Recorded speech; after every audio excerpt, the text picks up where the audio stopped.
Welcome to Psych Sessions Careers, a podcast about how students can identify and prepare for careers that fit their unique interests and how instructors can help. I'm your host, Stacey Spencer. Whether you're a student trying to figure out what you'll do with your undergraduate psychology degree, an instructor who's looking to add to what you're already doing to support career preparation, or an instructor who wants to help but doesn't know where to start, these conversations are for you. Let's talk about careers.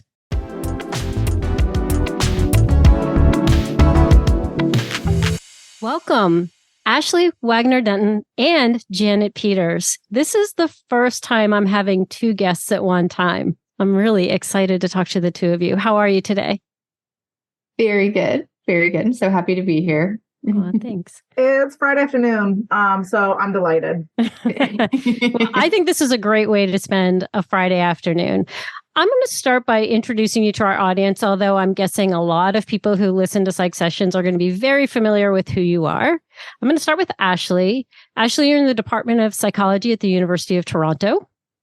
Yes. And you are in a teaching professor position. Can you tell me your job title? Yeah. So my official job title is Associate Professor Teaching Stream. I love that. And what does that mean for you? Yeah. So at U of T, they have a really great model actually for teaching stream faculty. So there's the traditional research stream or tenure stream, and then there's the teaching stream folks like myself. And what that means is that we basically get to focus mainly on undergraduate teaching and doing research in collaboration with the undergrads. So we have a bigger teaching load than our tenure stream colleagues. And yeah, I could talk about that for like ever. I'm just going to leave it there. I know, but I love my job, and think that I'm really lucky to actually be at an institution that I think has done it really, really well. And can serve as a good model for lots of other schools. So. I love that. And anyone who's listening who's trying to figure out a model that works for their institution, now they know one person to talk to about that. Yes. Your PhD is in social psychology, and it's from Indiana University. That's right. Yeah. Right. And you primarily teach introductory psychology, statistics, social psychology. Is this true? Yeah, it's funny. Intro psych. Yes, I teach that basically every semester. And I have definitely taught statistics and like intro to social psych. Lately, I've gotten in the habit of creating new courses and teaching these new courses. And so I've like dropped the stats and haven't taught like intro to social in a long time. I do the what is our social psych lab course. And then I teach like this year, my new one that I'm doing right now is a community psychology and advocacy course with a community engaged learning component. I created our careers course. So our what is it called? Psychology, careers and applications. So I've been teaching that one. I have like a first year seminar. So I'm a little bit all over the place with my teaching. It sounds a lot like me. I'm the same way. I spent a lot of years creating new courses, or someone would leave and needed to fill in. And I really, really love that. But you do have a careers course, you said, and you have a first year or freshman seminar course as well. So that's wonderful. Are students already declared majors when they take that freshman course, or are they coming in mostly undeclared with some idea of maybe what they want to do? They are definitely undeclared. So my intro psych course, most of those students they don't declare a major program of study until the end of their first year. So a lot of all the first year students that I teach are coming from a huge variety of backgrounds and don't quite know what they're doing until I make them fall in love with psychology. And when they do, they're ours. We love that. And can you tell me just a little, you mentioned the careers course. What do you include in that careers course? Is it a 1 credit course, a 3 credit course? Is it one course, multiple courses? How do you do that in your department? Yeah. So what I did is I created this new course. It's a 200 level course. So students are intended to be kind of in their second year when they're taking it. Although, of course, especially because it's new, we've had fourth year students and so on taking it. It's a 3 credit course. It's like a full course. And the way that I've approached it is we kind of go area by area. So developmental psych 1 week, social psych 1 week. Counseling and clinical 1 week, et cetera, and highlight all the different applications, that relate to that particular area. and talking about, just different careers. And then bringing in alumni has also been a really important part of it. So bringing in folks to talk about things that I have no idea about. Like, I've learned so much teaching this course. It's been so wonderful and eye-opening. And bringing in people from like just all sorts of backgrounds who have gone on to do all sorts of things to talk about how they are using their psych degree in all of these different things. Ideally, things that students may not jump to mind for students. It's been really fun doing that course. I have a career seminar series, and bringing in the alumni is my favorite part. And the students now, it's been going on for so long that when they get that LinkedIn message or whatever, however I reach out to them, like, I've been waiting all these years for my turn. Or they'll say, I'm graduating now. If you ever want me to come back, I'd be very happy to do so. And so once you get it going, it's a little intimidating at first. I think for me as a faculty member, not necessarily knowing in the beginning where my students were going when they graduated and not doing as good of a job as I should have maybe, but it's easier now. Right? We have these mechanisms now where we can keep track of what people are doing and all the wonderful things. And that's a lot of fun. Now, one thing I must say, because it's very, very impressive. One person gets this each year. You won the J.N.S. Hallinan Teaching Award in 2019 from the Society for Teaching of Psychology. And given your enthusiasm for your courses and all that you're doing for your students, I can see how that came about.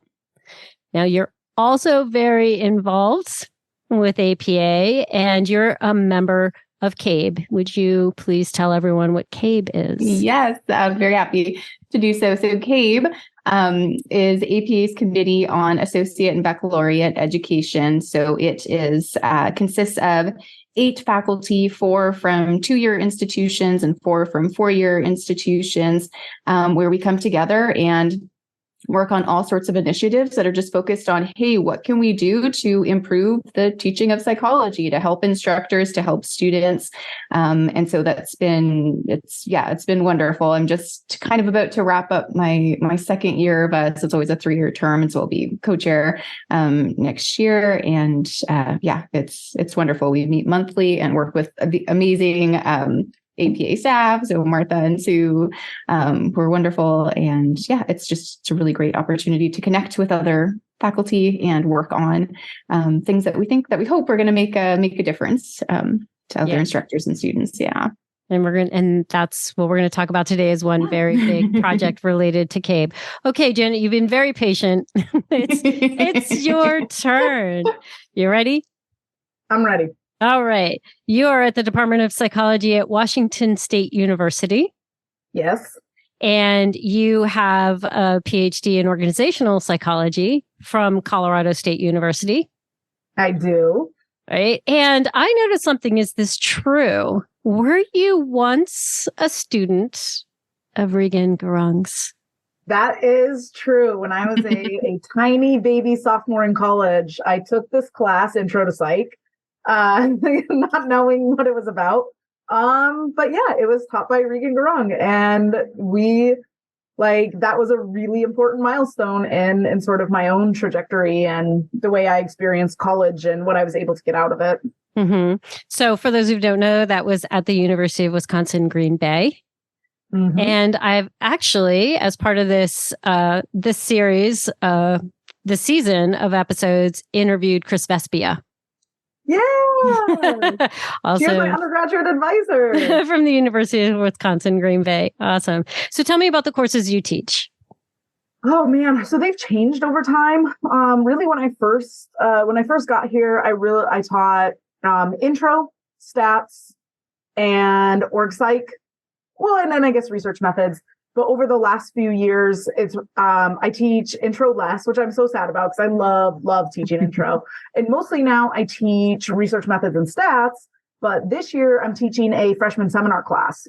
And it's not a psych freshman seminar. It's for all. It's like a university-wide freshman seminar class, which has been really, really fun and challenging and interesting. And it's been a great class to teach. So tell me about the freshman seminar at your university. Is that theme-based, so students are signing up for a course based on a particular topic, or how are they put into these sections, and what kinds of content do you include?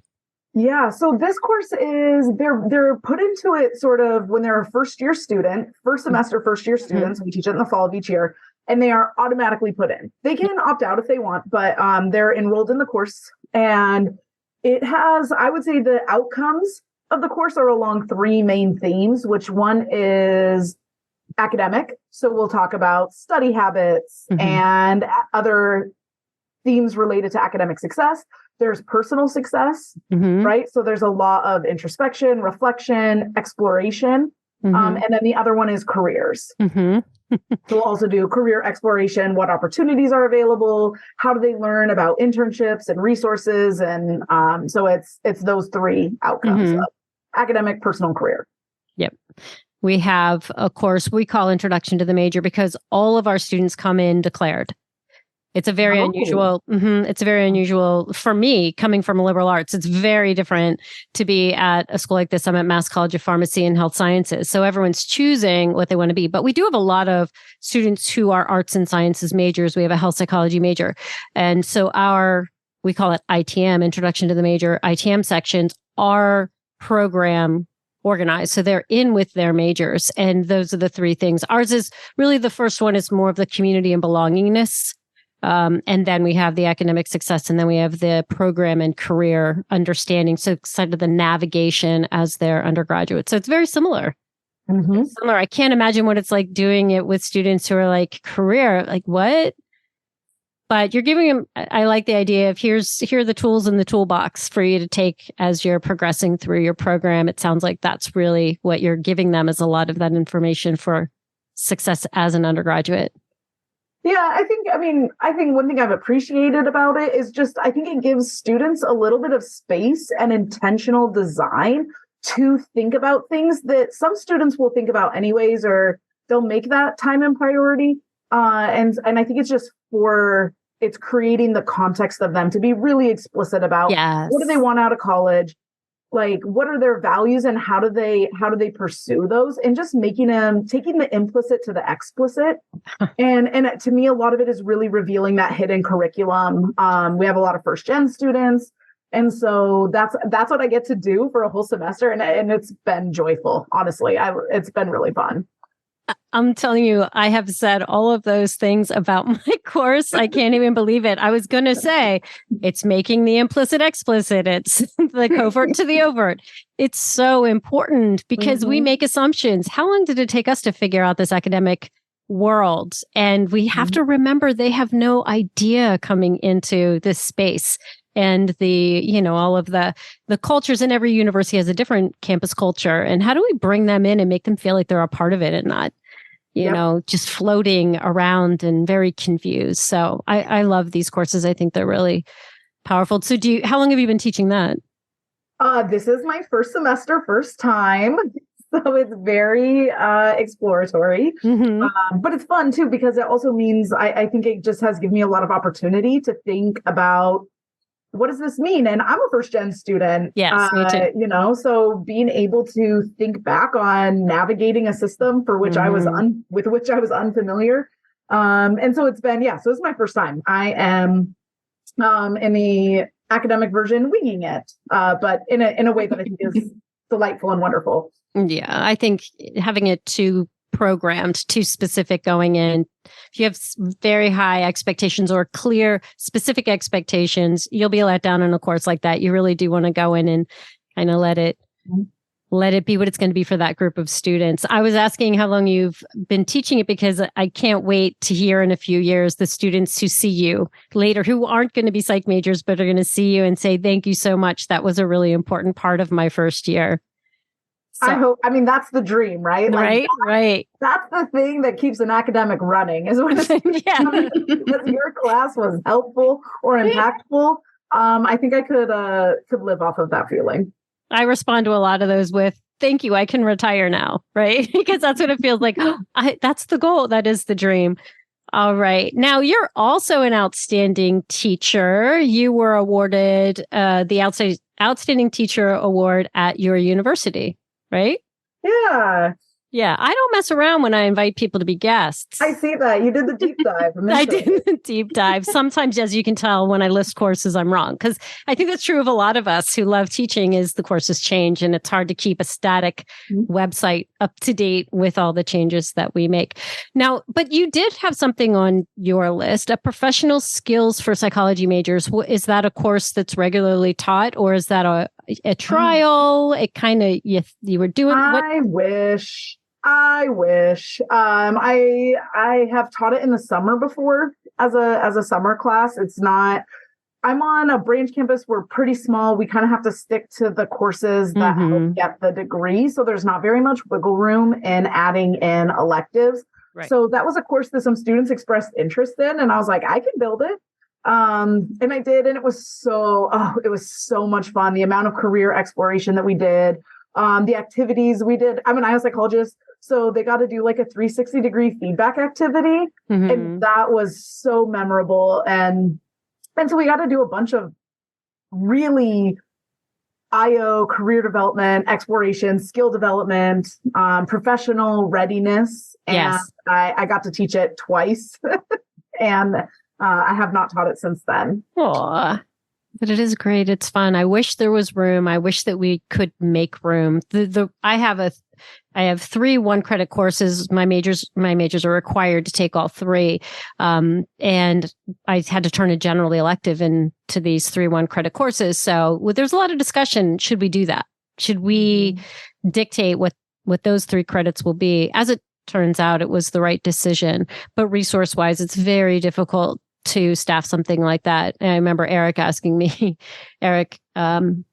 said, what happens if you're not there? What happens if you go on sabbatical? I was like, well, we work around that. We find a way, but there, it would be nice to have the ability to get more people in a department to be able to do that, feel comfortable. And I just think a lot of faculty aren't comfortable with the idea of supporting career exploration because so many faculty come directly through the path to this point of being an academic and feel a responsibility, great ethics. I feel a responsibility not to do it poorly. But on the other hand, a little intimidated by it, but I don't know anything about it. So that's why I think a really good, did you want to say something, well, Janet? I was going to say, this is Janet. I was going to say, I think too, because like one of the takeaways for me is being unable to teach that as its own standalone course because of bandwidth and human capital, right? Of like, we just don't have enough people is, to me, that's also why I like to infuse those elements in my courses. Yes. Is specifically for that reason, is so few departments have a dedicated class or it is an elective and maybe they don't have the bandwidth for a variety. The students don't have a bandwidth for a variety of reasons to fit that into their schedule. And so that's also why I really like, I'm sure the thing that we'll dive into later is really thinking about what does this look like in a course? And developing and making that salient and clear to students. Having that dispersed throughout the major instead of assigned to a specific course, I think is also beneficial and important. I agree. I think there's so many ways that we can bring the exploration into the course in a way also where faculty don't have to be the experts. So the idea of standing and saying, I have to tell you every career option for health psychology if they're taking a health psych course or social psychology because it's social psych, creating assignments where they can do that exploration themselves, but also as faculty making sure we're supporting their understanding of the skills that are important, which will be our segue here. So the last thing I did want to include about you, Janet, is your leadership roles in the Society for the Teaching of Psychology. So can you tell us a little bit about that? Yeah. Well, one, I was on the committee for early career psychologists, the ECP committee, and that was delightful. If there are any early career psychologists interested listening, you should definitely go be on that committee. It was a great, great experience. And then my last year on the committee, I got to be the chair of it. And so working, a lot of our goals is just getting engagement and support to these early career psychologists. People's degree that they've worked towards, they might have had more or less opportunities to learn about teaching or to get involved in the scholarship of teaching and learning or to get in things involved in STP. And so being part of that committee and doing the workshops with ECP, getting to do, which is sort of how I parlayed into this experience, is doing those things and working with ECPs has just been really foundational for me. So said, get involved in SCP, do ECP. It was wonderful. Awesome.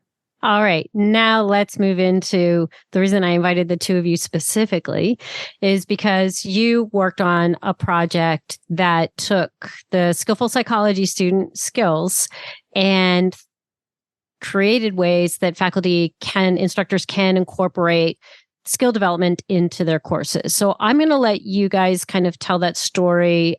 Ashley, would you like to start with sort of the backstory to the story of the creation here of of the materials you've provided? Sure. Yeah. So, really it came from Diane. So Diane, the current president, this year for STP, and she had first approached Janet. I think maybe before we started recording, it wrote out that Janet had mentioned that, Diane had seen her give this talk and talk about some of the ways that she embeds the skill development stuff into Janet's classes. And Diane, obviously everyone's familiar with the Skillful Psychology Student document and wanted to find ways of helping instructors use this information right in their classes. So we have this great list of skills that we know psychology students are developing throughout their time earning their degree that we know are highly valued by employers. How do we help get this information out there so that students are actually recognizing all these amazing skills that they're learning and understanding how they can then sell those skills to employers and make those connections between the things that they are doing in their psychology classes and how that might transfer into a broad array of different careers and different domains. So Diane had the idea of putting this joint working group together, and she wanted to connect with CABE because CABE was the group. So before I became a member of CABE, CABE was the group that had originally sort of put together, Stacey, as you very well know, the Skillful Psychology Student document. And so she reached out to CABE and they were like, hey, who wants to be involved in like co-chairing this joint working group, looking at, doing exactly what I just described. And I was like, I do, please, me. And so they were like, great. And so, yeah, basically Janet and I just got together and made sure we kind of understood the assignment with which we had been tasked. And everything just came through from there. So we put out the call. So with Diane, collaborating with Diane, put out the call for any instructors who are interested in joining this joint working group. We received great applicants, so 18, I believe, instructors from all over the place. So some other Canadians, all over the United States. We had someone from the UK. From all sorts of different, diverse set of institutions. Everyone seemed really engaged and enthused and qualified. And so we were like, heck yeah, let's take them all and just have the biggest working group ever. Wow. Wow. So everyone, we got together. We also magically were able to all actually meet at the same time for our initial meeting. But Janet and I knew obviously that with 18, plus us 20, faculty working together, that we needed to have a plan and that we needed to be clear in sort of what we wanted to get done. And so we organized them into subgroups, had a clear kind of idea for, we were clear on our mission and then really open to feedback and flexible in terms of thinking of how exactly do we want to do this? What are the resources that we want to come up with? And so we, at that first initial meeting that we had, we essentially, with feedback from everyone, we had put them into subgroups based on their experience and their expertise, focused on the 9 I'm wanting to count down to make sure I have this right. The 9 courses, core psychology courses that we had decided to focus on. So that's intro and stats and methods and cognitive, social, abnormal development, et cetera. All those core courses that most of us, I think, would kind of come to mind and identify as being those core psych courses that are essentially offered by like every department. So we assigned people to smaller groups with 1 or 2 of those classes paired together. And we said, okay, we have this wonderful starting place, the Skillful Psychology Student document. What we want you to do is focusing on the particular class that you are looking at. So cognitive psychology, let's say. Think about, based on your experience, based on what you know of a typical cognitive psychology class, what are 3 to 4, or I think it was 2 to 4 key skills from the Skillful Psychology Student that you think uniquely apply to that course that are going to be, again, is it going to cover everybody's class, or if you have to come together, we just want to narrow this down so that we can then focus in on these particular skills and take it from there. So the first thing was just having everyone identify those key skills for each class that they were assigned. And then we were like, now think about, what can we do? What could we create that we would be able to give to instructors that would be the most helpful for them to help students recognize these particular skills, how they're learning them within the context of that particular class, and how they can then connect those skills and transfer those skills to the workplace. And so we had each subgroup kind of go off, work on their own, and then come back together with their ideas, sort of create mock-ups of the types of resources that they thought would be most useful. And then I've been talking for a while, so I'm going to turn it over to Janet, who can maybe if you want to take over from here and describe kind of where we went from there. Janet, you want to? Yeah. Do you want me, Stacy, you want me to pick it up and then go all the way through to what we created? Or do you have a leading question you'd like to ask? Let's go. Let's go. Keep going. Okay. So Ashley set it up, and where we've now got these groups with these special, they're taking over the abnormal class and someone else who's teaching stats, and they're identifying the skills. And one of the things that Ashley and I knew that when we talked about this, we knew we wanted was thinking about the entry points, right? Of what does this look like for creating these resources for faculty? And we really wanted it to be for those who wanted to plug and chug. They wanted to say, yes, I teach abnormal. I have the bandwidth or the space to do this, and I want a resource for it. So we really looked at, okay, what does that look like? Day 1, minute 1 syllabus. Can we create syllabus inserts that says the student's looking it over, they're looking at like, oh, wow, if I'm teaching this class, here's the skills I can get from it, and here's what it might look like in a job setting, right? So instead of that, maybe more academic language of, some of the outcomes or some of the student learning outcomes, couching it in skills. And then also providing context of like, where might those skills be used, or what might those look like when they're out in the workforce?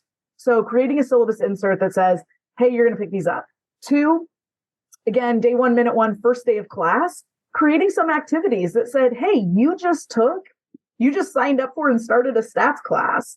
What are we going to do in here? What are you going to get out of this? Right. And beyond just memorizing a formula, because I think sometimes, to me, I'm going to go soapboxy for a minute here, is that sometimes we lose the forest through the trees, and we think about, I teach stats. So for me, that's the salient one of the memorizing the formulas, the identifying the test. But the reality is we're giving them so much more, and calling the attention and being like, it goes back to being explicit, being clear and saying, here's what I think you're getting out of it, and here's how we're going to do that, and mirroring the course content to like, when I ask you to write up an APA style paper, you might not write an APA style paper in the future, but your boss or your job or your manager might have other requirements. And learning to be able to create a technical document, whether it's APA style or not, that's a skill to have. Being able to communicate complex problems and break them down and to synthesize and integrate information. And here's how you might, so doing that day 1, minute 1. And then also end of class activities. When you're wrapping it up on that last day, what a gift to give to students to say, look, you just spent this many weeks, this many hours, this many exam questions, learning this information. But let's take a pause. Let's take a minute and say, how might this show up in your classes? So we have the PowerPoints, we have the syllabus insert, and all of those are ready for any faculty who wants to say, you know what, I'm teaching abnormal. And I think that's a great way to end the semester, is to say, what are some ideas? Some of the resources, and Ashley, you can jump in here, are practice interview questions and helping students think about, okay, if someone asks me, explain to me a time when you had this challenge, how can I draw upon my experiences in the classroom to answer these questions? How can I give effective answers? Right. And so, like, for example, the resources we have use the STAR method and helping them really behaviorally anchor their responses and just giving them the time and space to think about that. Mm-hmm. There are examples of jobs. There are jobs linked of, like, here's people that use these jobs in their classes, and students can explore that content. Ashley, what am I missing? What else? Yeah, no. So we have the syllabus inserts, we have the PowerPoints, and this was really we ended up with what I think is a really great set of resources, because we took ideas from this huge group of faculty, right, who were able to come together. And so we were like, oh, we love this idea, right, using the STAR method and having these interview questions that came from one group, right? And then so we paired that with another, day one classroom activity from another group that they had come up with. And so we were able to put together these, these sort of template slides that we then sent out to every subgroup member and said, okay, here's what you need to fill in, right? So we've kind of created the structure because we wanted to have resources that, obviously kind of looked the same across all these different classes, but that everyone was able to fill in with their own, like, course specific content. And that also means that it's really easy, we hope, for faculty to be able to open up these resources and be like, oh, wait, I really emphasize this particular skill in this class. It's not one that we've included, but we've probably included it in another class. And so you can, like, copy and paste and, kind of choose your own adventure for which one makes the most sense for your class and put things together. So we, as Janet mentioned, we wanted to put things together that were both ready to go, right? Ready to just kind of use. You don't have to do anything to it if you just want to literally plop it into your syllabus. And, like, that's the only thing that you have the bandwidth to do right now to try to emphasize those skills in your class. That's ready to go. But it was also really important to us to create resources that were going to be really easy for instructors to adapt and to customize. So we didn't want to create PDFs where it might be really difficult for an instructor to go in and be able to edit that really easily. Like, it was really important to us to end up with final products that anyone is going to be able to go in and delete or edit or change things up as they want to. So yeah. I love that. And, I was able to see through slides at ACT what some of that looks like. And it's really wonderful. Where do people find these resources? So really great question. So right now, at this moment, they are living in a shared Dropbox folder, and I'm happy to share the link at some point. So soon, they will have a permanent place somewhere on the STP website. We haven't quite figured out where that's going to be yet. They will also have a permanent home on the CABE website. And so as soon as we have those kind of links and stuff ready to go, we're going to be working on dissemination. But yes, people should be listening. They should be looking. They should be watching out because I'm sure there will be a big release for everyone to know this is available now. And when you say STP, you mean teachpsych.org? I'm assuming? Yes. Okay, great. So look out for these materials. Are going to be great. I can imagine a department chair is listening and saying, oh, okay. One of the things we need to beef up is the career preparation part of the curriculum, thinking about guidelines 3.0 and goal 5. And so this would be a great way, and asking faculty in that department for your courses, go to these resources and pull in and use what works for you within your courses. I can imagine faculty listening and thinking, oh, I teach some of the courses they listed. That would be great. I really want to do more of this. And that seems like a really great starting point for me. Thank you very much. let's imagine there's a student listening, because I would hope that there's some students who are listening to this particular podcast. What are some things that they could do if they don't have faculty who are already putting these things into their courses? Are there ways that you can envision them going to these resources and being able to make use of them themselves? Absolutely. I think that students can go, can open up the resources, familiarize themselves with the Skillful Psychology Student, first of all, right? And just to plug another resource I have that's like linked to, I think, in our PowerPoint, but like I have a reflective kind of step-by-step document that helps students. It's also available on the STP Teaching Resources website, that it helps students so think about like all the activities, all the behaviors that you engaged in as part of a particular course.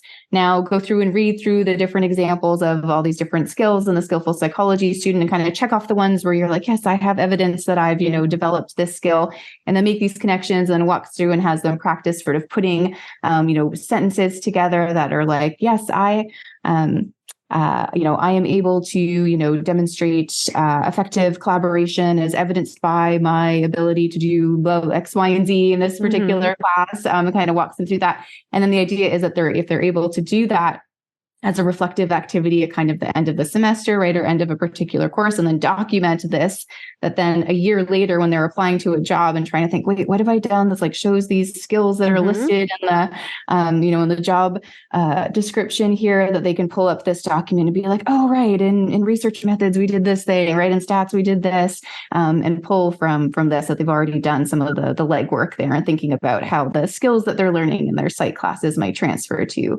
different jobs or volunteer opportunities or whatever it might be that they're applying to in the future. I do something similar in my classes. It's a really great activity. And I think for students to become familiar with the Skillful Psychology Student, they can look at their own courses. They can stop and think, like you said, just stop and think, what did I do? I think when I talk to students at the moment of applying for jobs, or I have them do practice cover letters, they find jobs that they're not ready to apply for, but they are going to practice that process, is they forget all about their coursework and they want to write about the experiences they've had outside of class, forgetting that you've done a lot of teamwork in a classroom setting. It's not devalued because you did it in class. It's not just school. That's where these skills are developing. So that bridge, I think, is fantastic. And it's all part of that explicit, overt, here is what it is. And we're connecting you to what you're using these things for. Every course isn't sort of in isolation. They're actually stacking so that over time you are developing these skills and having opportunities to practice them and demonstrate and potentially create artifacts or examples. People don't like the word artifact very much, but examples of the work that you can do that reflect those skills. And so really, really great. So I think that's great advice for students who might be listening. Can I add on to that? Because I'll if any students are listening, I will tell you what I observe. And that is, I think students think a lot about the knowledge they're gaining in class, right? They're thinking about the theories they're learning. I think what's harder, and this is the suggestion I give students, is to try and move beyond the knowledge and think about the skills. So when you're writing, for example, paper that requires a certain amount of resources, or you're paraphrasing, or you're using an APA style, and I'm using a written paper as an example, you can talk about the knowledge you gained, right? Like what you learned from those papers. But I think the skill is several, right? It's one, it's written communication in general, and your ability to articulate your thought. I think it's the skill of finding evidence and support. So for example, I had a student who graduated who just came to my office yesterday. It was like, hey, they did an internship this summer. It went really well. She was offered the job, which is very exciting. But as part of the internship and it's part of why she got the job offer, is they said, hey, we want to learn a little bit more about annual evaluations. Can you go put together a few suggestions about annual evaluations? And they didn't have the class requirements of this many primary sources. They just gave her this sort of vague charge, but she had the skills, right? She had practiced. She knew what it was like to go out and find evidence and to bring it together and to write up a document. And that document looked really different than what she's turning in a classroom. But it's not it was the skills that served her. And so I really try and encourage students, yes, think about your knowledge, but think about your skills. Think about inclusive leadership. Think about your interpersonal skills and your adaptability and your flexibility and your willingness to learn new things. You're doing all of that while you're gaining, and yes, you're gaining knowledge, right?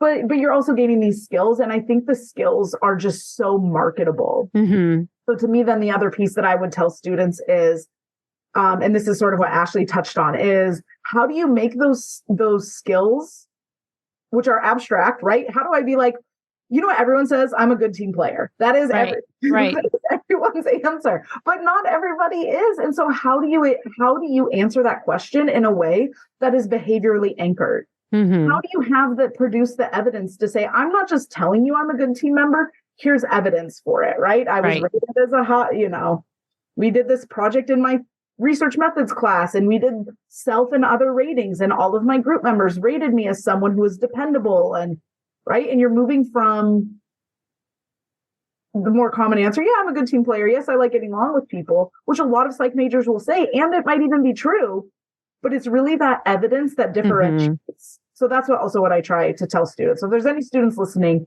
really thinking about what is the skill and what is mm-hmm. your evidence from that skill that you've gotten from these course projects, these assignments, the classes that you're in. Well, you said that STAR response format, right? So, thinking about the situation, what is situation, tasks, actions, results. I was like outcome, but that's not an R. Yeah. So results. Really, really good approach. But the other thing I want to say is we might have people listening who are planning to go to graduate school. All these skills are what graduate programs want as well. So it's not like it's just going into the world of work right away. You need to have the cognitive skills, the communication skills, the personal, social, and technological skills. Can I ask you, when these groups divided up in their identifying skills, were there any skills left that people weren't really bringing in? Were there ones that were harder for people to connect and needed a little nudge to find it? So when we set the subgroups off to, here's the list of 17 skills, pick, 2 to 4, everyone came back for every class with 3 to 4 skills that they had listed. As you might imagine, there was a lot of overlap in, mm-hmm. in the skills that were listed. Now, of the 17, I believe 11 were covered mm-hmm. by what we did. And then the ones, so looking at the ones that were not identified by any group as being kind of particularly relevant to the courses that we had decided to focus on. They did tend to be skills, things like, I'm trying to remember, like leadership, I think isn't mm-hmm. one that we covered. And that kind of makes sense. I think a lot of these courses are kind of core fundamental, like intro almost level courses. And so, well, yes, maybe students aren't getting opportunities for leadership mm-hmm. in, an intro to social psych course. And that's more, so the ones that were left off, I feel like tend to be skills that are more likely to be addressed in maybe, sort of higher level courses, mm-hmm. more specialized courses, rather than these kind of fundamental ones that we were really focused on. Well, not to give you guys more work, but I wonder if there's next sort of the advanced course ones, because I do think leadership is great. And when you're creating teamwork, what are some suggestions for ways that you can build leadership into that teamwork so that students are developing those skills, whether it be I do it as there's a clear leadership responsibilities in the team for different aspects of a project. So everyone has that chance to sort of be responsible for that aspect of the project. But I think that it's really great, though, because to have this for the foundational courses, this is really where we want to make sure we're starting, because I think once students know the Skillful Psychology Student and they get used to this kind of practice of looking at skills, they should be able to take that to courses where it might not be identified as explicitly for them. So, yeah. And I could definitely imagine us, or I see us, I know we have a lot of very enthusiastic working group members who were interested in doing, what about this course? What about that course? We're mm-hmm. like, look, for right now, we wanted to bring things in and make sure we had this focus. So Janet and I are like, no, here are the courses that we're starting with right now. You have to do these ones. And then after that, go bananas, like do it for whatever courses Right. you want. So I can see us definitely kind of reaching out and being like, hey, who wants to take this on and create resources for some of the other courses that we haven't, of course, touched on in this first go round. Yeah. But it's always the way. You do something really great and people are like, hey, we want more. And you're like, oh my goodness, you have no idea what it took to get this done. We'll think about that. We'll get back to you on that one. But that's take that as a compliment, that what you've put together is so great that I want more. Janet, you were going to chime in with something. Yeah, I was going to say also, I mean, I think part of the difficulty of the charge was picking that 2 to 4 skills. Yes. Some of those skills were hotly contested about it because for me, it's not even a sense of like, oh, these classes don't offer that skill development.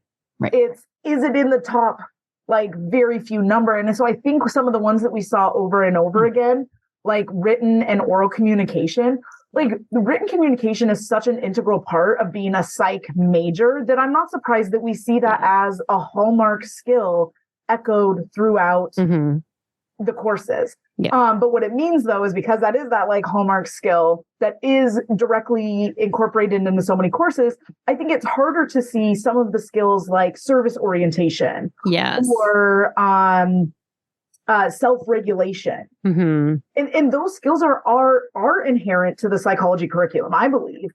I think it was just they didn't bubble up to that few. And I think that's also where, as it branches out to other courses that we didn't create, or as faculty use these resources and they're like, yeah, the students, they always hear about how they're developing written communication. I want to give them something novel or unique. That's where like you can swap that out and say, this is a really important part of my course. Right. So for example, I teach stats and we do a service learning project.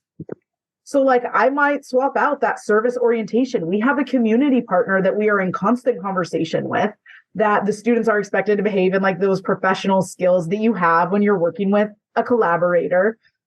And so it looks different, but I think it's hard to get all of those. We had to narrow it down because if we listed every skill, all the courses would have like all 17 skills.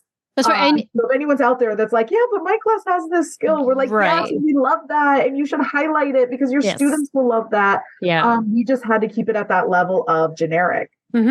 Yeah. And you're also just thinking about the people who need these resources the most are the ones that are really going to benefit from you giving them the pieces that you're pretty sure are going to go into every class.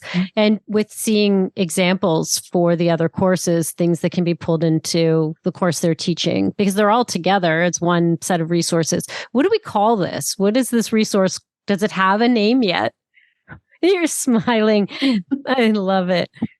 No, okay, it doesn't have a name. We should come up with a very fancy name. I just don't think I've thought of one yet. I don't know, Ashley, do you have a... No, I guess we need a name.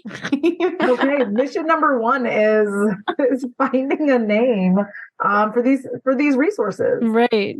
So for listeners, you're going to be looking for this stuff on some websites. It's great in some time in the future. But I mean, this is how it works. If people want to know what cutting edge is, this is it. And we're in that window of time before it's actually even released. But the good news is by the time this is released, I hope those things will be out and maybe we can add a note that this is what the resources are called. So we've talked for quite a while. I'm curious, do you have a little bit of time to play a quick game with me? I got time. You got time. All right. Well, let's do this.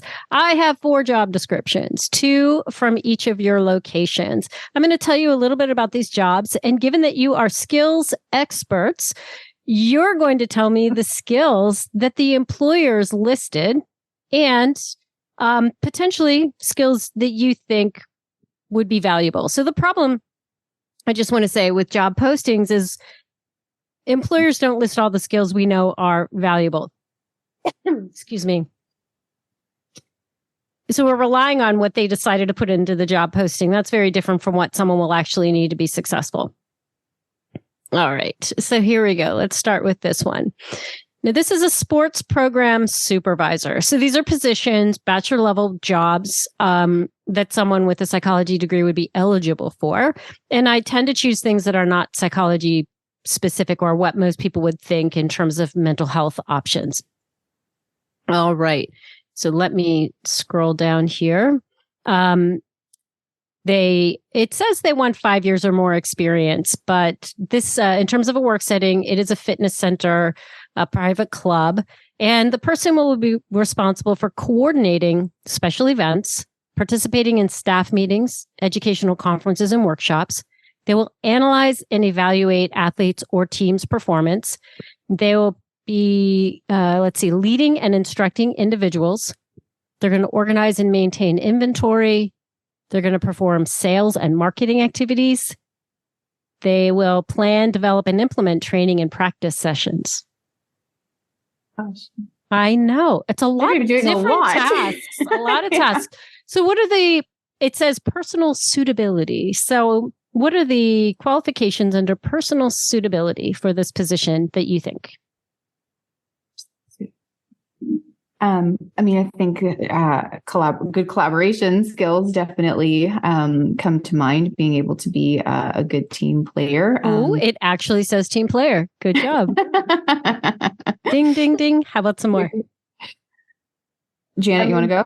Yeah, I would say given some of the things that you talked about, like I heard sales, I heard some outreach and conferences, I would have to think oral communication would be part of that job where they are both in communicating knowledge and information in that sense, but then also in the interpersonal element of schmoozing and sales.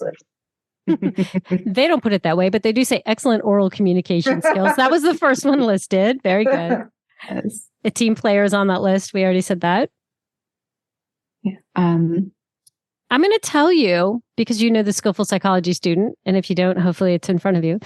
Under the personal domain, most of what they've listed is from the personal domain. So what is that, like self-regulation, adaptability? Are those reliability, time management, values and ethics, taking initiative? In terms of cognitive, they talk about attention to detail, and also in terms of communication, written communication. So it's quite a diverse set of skills. Do you think that's a position that you can envision any of the majors you've worked with being interested in? Some of those who really like being in sport environments, fitness environments? Yeah, absolutely. Absolutely. I'm telling you, this is my favorite thing to do is look at job descriptions with a bachelor's degree. It makes me wonder, what was I thinking? Although I do absolutely love what I do for a living, but who knew there was all this really cool stuff out there? All right. Can I go on a side soapbox for 1 minute about that, though? Because I'm someone who sat in an undergrad psychology class sitting there thinking, like, I love psychology, but I, even very early on, was like, I'm not into clinical and counseling. Right. Yeah. And there was a time period where it's like, okay, if I'm not into clinical counseling, but I like psychology, where is there space for me? Right. And I'm really lucky. I went to a program, an undergrad program, where I think I had lots of people to talk to and options, and used to have Regan Garung and Chris Vespia. Like, I had those resources, and I'm really lucky because I was able to find what I want. But when I think about undergraduate education, I think there's a lot of students like me. And I think having this conversation, Stacey, of like, let me read this job description that's not a clinical or counseling, and just understanding the true breadth of what a psychology degree can mean and the various ways you can use that and be incredibly successful in a variety of industries. I mean, this is an exercise that I think would be good for undergrad students, honestly, like to play this game, to give them, right? Can you imagine this a game? Like, give them the transferable skills sheet, read them a job ad, and be like, this requires a bachelor's degree. Can you do this job with a psychology degree? Like, yeah. So sorry, But even having them find it, I have my students find them, and I create a spreadsheet, a shareable spreadsheet, and they put in the job titles, and then they check off the different domains so that the whole class can see very quickly, this is what it looks like out there. This is what leads to my, yes, you can do something with a bachelor's degree in psychology projects that I have my students do. All right. So here's another one. This is a company trainer. That's the job title, company trainer, bachelor's degree. They say 3 years to less than 5 years, which is an interesting way, I think, to say how much experience you need. The tasks are to prepare teaching materials and outlines for courses and deliver lectures and presentations. Now, this is for a company, so things related to the company. And I'll be honest, that's all they provided. So if you were thinking about, well, that's interesting. I have a bachelor's degree. I think I'd like teaching. I think I'd like, teaching others something. What could I bring from my degree? What kind of skills do you think our undergraduates can take from a typical undergraduate psychology major into this job? Yeah. I mean, so obviously the first one is oral communication, the first one that comes to mind there. But then I think also, and I'm not sure I can't remember where this falls under the Skillful Psychology Student, but just sort of being able to synthesize knowledge, right? Bring things together and then communicate that effectively to audiences. So the analytical thinking stuff, right? Critical thinking stuff. Janet, anything? Yeah, I mean, yes, and the one since the last question, I was like, I'm going to pull this up because I want to get an A+. But the information management, like adept at locating, organizing, evaluating, and distributing information, right? Like, I mean, that's a lot of what teaching is. It is our job to take knowledge from a variety of fields, sources, etc., digest it, and then create something that is digestible for someone who's a novice in that area. And I think that skill transcends whether you're doing that in academia or whether you're doing that in for an organization specifically. And I think about students, one of the ways I use these is also to help students think about, well, what can you be doing between now and graduation to continue to work on those skills? If you're seeing that these are the things employers are saying, what evidence can you build between now and then if you don't have it? And I think about students who will say, well, I'm not going to take that course, or I'm not going to take that course with that professor because they have to do a presentation and that makes me nervous. And I say, that's the kind of skill you need to be working on, because you want to be able to tell people you are able to do that. You've practiced that. And then I give them the pep talk of, the more you do it, I hate to say it, for most people, the more you do it, the easier it gets. We got to burn out that kind of that fear about it and make it about the communication, make it about, you want that person to understand what it is that you're telling them. It's less about your self-consciousness and more about them. Coming from the person who would I was so excited to give a presentation one time as an undergraduate, and the cortisol erased my memory in that moment. I'm telling you, everything went blank. I was so excited walking up to the podium, and then boop, it was delete for about 2 or 3 hours. I couldn't get it back. I was so frustrated. But that happens. But again, students making the wise choices. Oh, one of the skills I am missing, I haven't had a chance to really work on, is whatever from this list. And where can I get that? Which professors are providing opportunities for that? I think is another great approach to planning. All right, a couple more real quickly here. Here's a training specialist, similar kind of thing. This one I think has a lot more detail to it. This person will participate in development of job and task analysis, assist with development of lesson plans designed to enable trainees to meet terminal and enabling objectives, present lectures and/or demonstrations, assist in implementation of training program to qualify technical personnel to ensure staff have the knowledge, skills, and abilities required to perform work safely. This person will administer oral, written, and job performance, measure examinations, evaluating results, and participate in validation and assessment of exam questions based on trainee performance and feedback. Skills. I love this one because I'm thinking, and again, bachelor's degree, 2 years of practical work experience. Yes. I love this because I can see so many psych courses playing out. Yeah. So the one, according to the Skillful Psychology Student, that jumps out to me is critical thinking, which is is defined as like this proficiency with statistics, program evaluation, and research design for social and technical systems. Like, I hear a lot of assessment in there, and what you just described. I hear a lot of both formal and informal evaluation, and so I hear that like very clearly. Yeah. Yeah. Yes. I don't have SPS in front of me like some cheaters. But I, yeah, definitely. Again, clearly a job where both the written and oral communication are key. And then Janet, what is the skill? Is familiarity with like hardware and software and that kind of thing. It sounds like that might kind of play a role here as well. The technological skill, you are correct. Yes, you're correct. The technological, that adaptability and flexibility. Well, no, what's interesting is there are very few skills listed in the qualifications. So they do say fluent in Microsoft Office, especially in Outlook, Word, and PowerPoint. Familiarity with the training development tools such as Articulate, Camtasia, SuccessFactors. Experience with the delivery of training through e-learning. Now, our students may not, as undergraduates, have an opportunity to do the training through e-learning, but they have learned through technology, right? So they have been on that side and can understand the user end of it all, definitely. But they don't really provide much in the way of skills.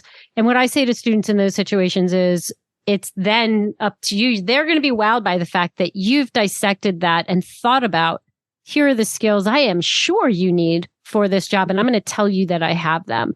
It's really empowering when I see my students able to do that. Oh, well, if you're going to do this job, they didn't list it, but I'm pretty sure this is what you would need.